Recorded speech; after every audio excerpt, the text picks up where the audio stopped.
Bueno, vamos a darle la bienvenida al congresista Víctor Andrés García Belaúnde, que ya está con nosotros. Muchas gracias, congresista, por acompañarme esta noche. Y empezar un poco con el balance, y creo que esta marcha que surge hoy por la noche en el Cercado de Lima, una nueva marcha pidiendo que cierre el Congreso, dice un poco el sentir de la gente, ¿eh? Pero yo he pasado por ahí. Había más policías que manifestantes, ¿no? Había más policías que manifestantes. En realidad, siempre ha habido golpismo en el Perú, ¿no? No es una cosa nueva. Siempre ha habido gente que no ha querido el Congreso en el Perú y que han aplaudido los golpes de Estado y el cierre del Congreso, ¿no? El año 92, bueno, mucha gente lo aplaudió. El año 68 también. O sea, el golpismo en el Perú es una cosa casi tradicional, ¿no?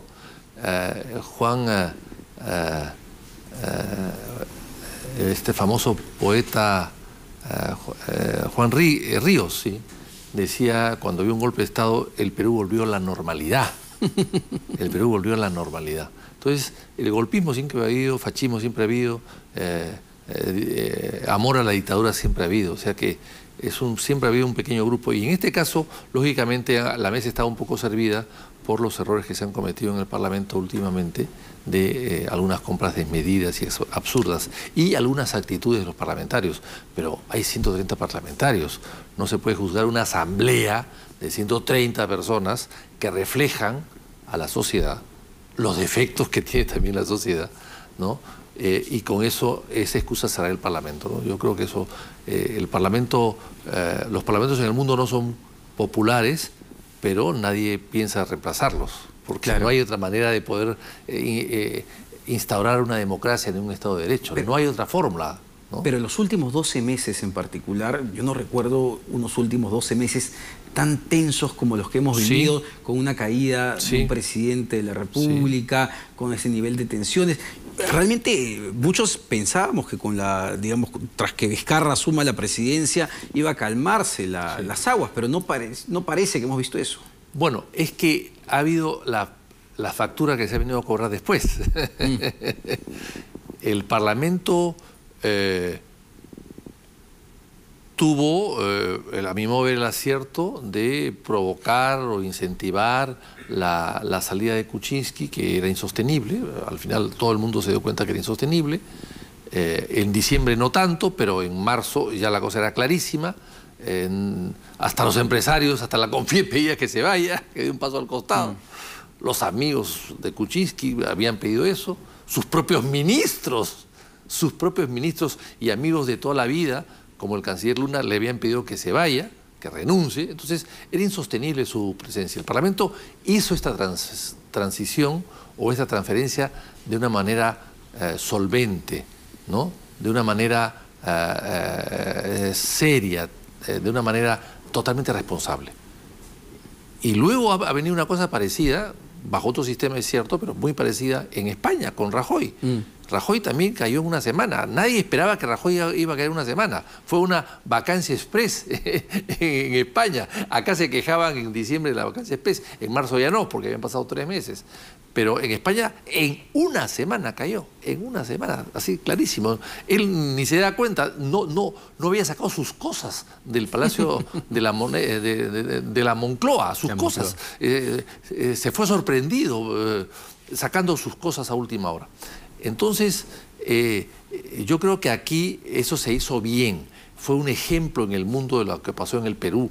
Además vino una cita internacional importantísima donde el Perú hizo todo su despliegue de protocolo y de boato, y fue una cumbre exitosísima.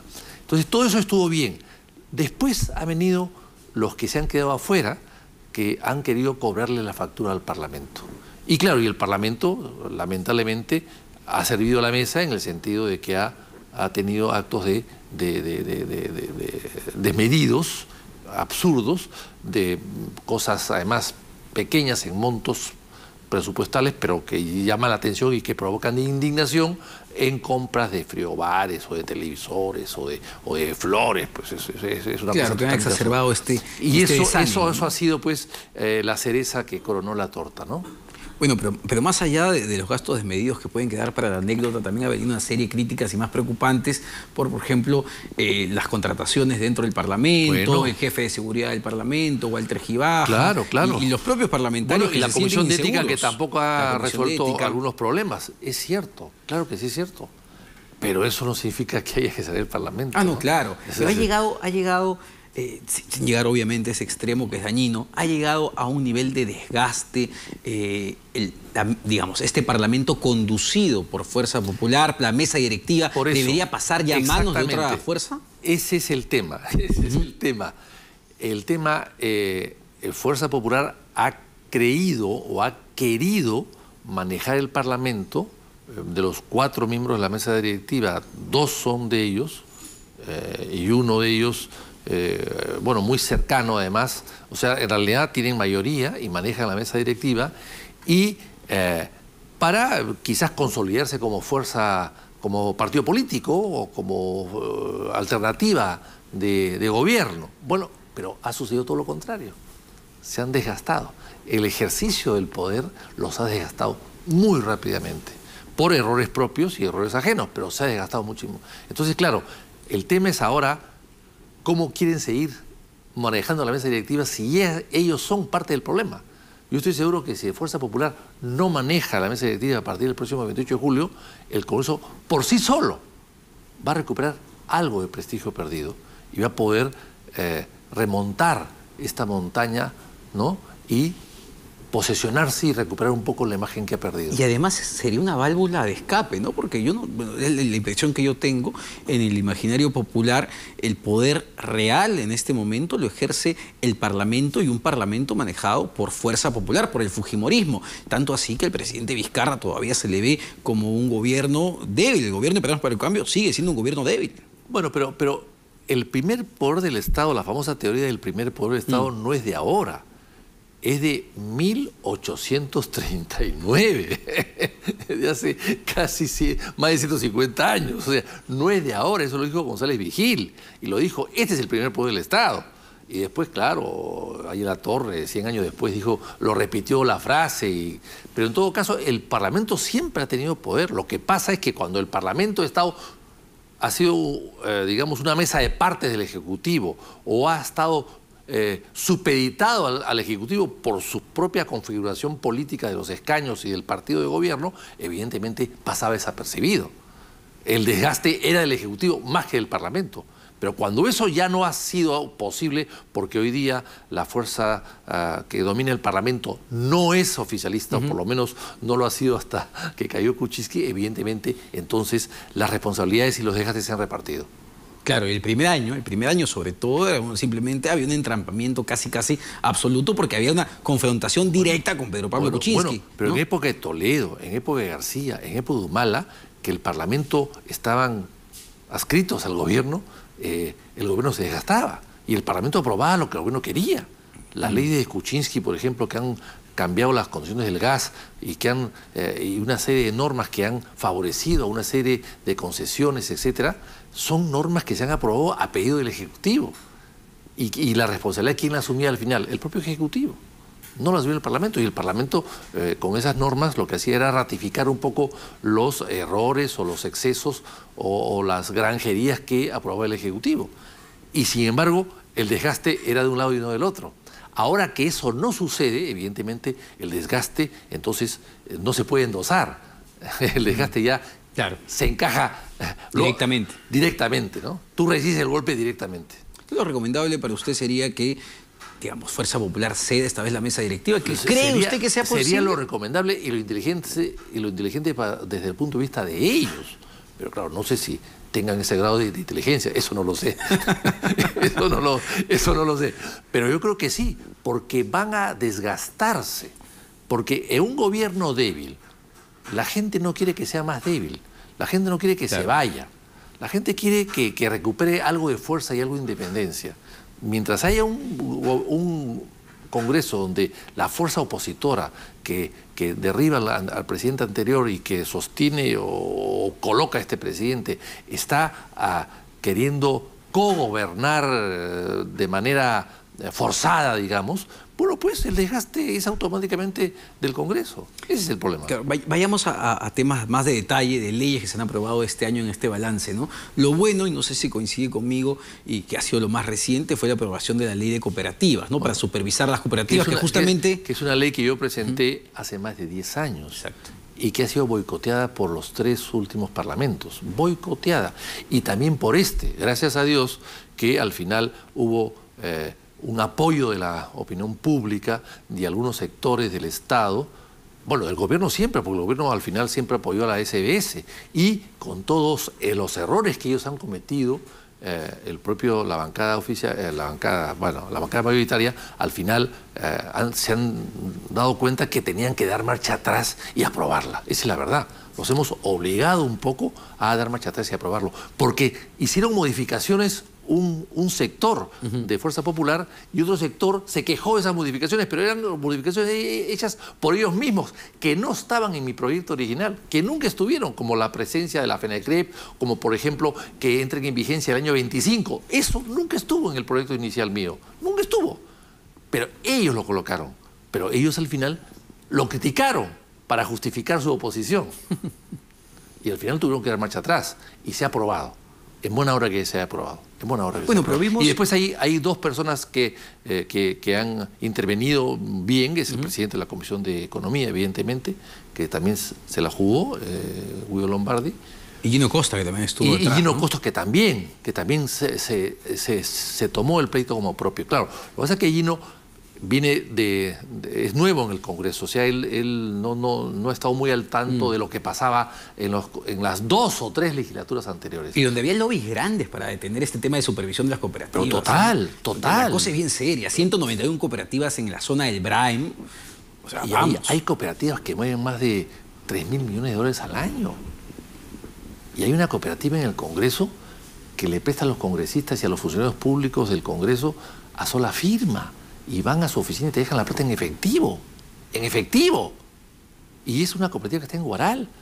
Se llama San Isidro. De San Isidro no tiene nada. Está en Huaral. ¿Ya cuántos congresistas ha...? Bueno, no sé. Creo que hay... Alguien dijo como 30 o 40, no lo sé. ¿Todos de Fuerza Popular o de diversas bancadas? No lo sé. Eso es lo que han dicho. Yo no he investigado eso. Pero funcionarios dentro del Congreso, asesores y empleados, muchísimos. A sola firma. Bueno, digamos... Claro, y con el compromiso que el Congreso le descuenta. Ya. Un convenio, pero es el mismo convenio que se firmó el Congreso, la mesa directiva del Congreso, hace 8 años o 10 años con COPEX, que es la cooperativa de Orellana. Yo tengo una gran duda en el proyecto de su autoría que acaban de aprobarlo, ¿no? ¿No hay ningún candado sorpresa por ahí? Es decir, finalmente la SBS va a poder fiscalizar, va a poder supervisar a estas cooperativas, o dentro de la ley hay algún candado que no conocemos, que no estamos viendo. Bueno, hay que reglamentarle esa norma, ¿no? Pero que yo sepa, no. Algo se ha dicho que la persona encargada de la supervisión dentro de la SBS tendrá algún tipo de autonomía y será nombrada, ¿no?, por concurso, en fin. Esas son las novedades, digamos. Pero de lo un pelo, ¿no? Bueno, otro tema que realmente yo creo que es lo feo, lo malo, es cómo se ha llegado a aprobar la ley Mulder, ¿no? La ley Mordaza, porque, vamos, es decir, no pasó ni por la Comisión de Constitución. No, sí, es verdad. Bueno, tampoco ha pasado por la Comisión de Economía las últimas facultades delegadas, ¿ah? O sea que están haciendo cosas raras. Las últimas facultades delegadas no han pasado por Economía y son las facultades delegadas para modificar o intervenir o mejorar o empeorar, qué sé yo, temas económicos básicamente. Y no ha pasado por Comisión de Economía. O sea que parecería que es una vieja costumbre, bueno, no vieja costumbre, una nueva costumbre en todo caso de la actual mayoría. En el caso de la ley Mordaza, nosotros hemos tenido una posición diferente. Nosotros hemos dicho lo siguiente. Primero, no se puede llamar ley Mordaza porque a nadie se le puede amordazar por darle dinero para que ponga una publicidad y quitárselo. No, pues eso bueno, entiendo que le han puesto el nombre de ley Mordaza y intentando interpretar las palabras de otra cosa. Mordaza es taparte la boca, ¿no? Del presidente Vizcarra porque, digamos, la intencionalidad detrás de la aprobación de esta norma era castigar a los medios de comunicación que han estado fastidiando al Congreso. Sí. Eso es la intención probablemente. Pero la norma lo que ha pasado con la norma es que como no se ha reglamentado la norma que se dio el 2006, ¿no? El 2006 hasta ahora, y no la ha reglamentado el gobierno, y hay que la dio el recordar, APRA. Y que la dio el APRA. Hay que recordar que en el gobierno de Humala, y sobre todo en el Cuchique, se ha gastado mucho dinero en publicidad. Sí. Dinero muchísimo, equivalente casi al presupuesto del Congreso, 600 millones de soles. Y evidentemente ha habido interés del gobierno central en tener contentos a los medios de comunicación. Entonces, esta ha sido una reacción, pero yo creo que no se puede prohibir, no se puede prohibir. Lo que sí hay que hacer es regular, porque he leído ahora, por ejemplo, que hay 30 radios en provincias que van a cerrar. Esto significa que esas radios vivían de la publicidad estatal. De la publicidad estatal. Eso es fatal. Eso es fatal. Y yo tengo una experiencia propia. Yo cuando estuve en Cusco, oponiéndome a la concesión corrupta de Chinchero, fui muy atacado por la prensa en Cusco, excepto por una emisora y un canal, que era el único que no tenía publicidad de la región. El único, de la región.